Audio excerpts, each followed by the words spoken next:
May buntag mga ka-3 wheels sa James Motorworks natay gi-convert og clutch pedal og accelerator pedal kini nga TVS King nga taga Tagnanan, Davao de Oro naman ano, taga Davao de Oro. Si Sir mo ni tagiya kasi pangalan nimo Sir? Gisal mo ni ang TVS. So na human na nato ni siya og kanang convert mo na ang iyang clutch pedal mga ka 3 wheels. Okay, ang iyang accelerator sa dito kana siya set na tanan ang pagkakataod na to na siya.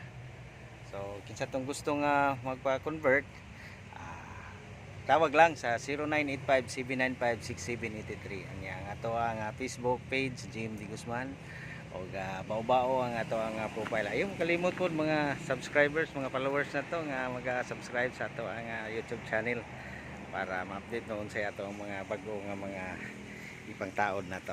Okay, sakang salamat. Sir, unsa may ikasulti nimo Sir sa pagtesting nimo sa kuan? Okay kay sir. Labis kayo ang imong ano. Salamat sa Ginoo. Gusto mo pataod ya, dili ka sir lang. Sige. Quality kay trabaho sir. Wapo kay ano. Okay. Kasi di na kanamo sakit ang kamot ya. Pataod naman ni. Patawad naman ni. Kana. Sige sir, salamat kayo. Okay, bye-bye. Ato ni siya nga ipost sa ato ang YouTube channel sa James Motorworks. Okay.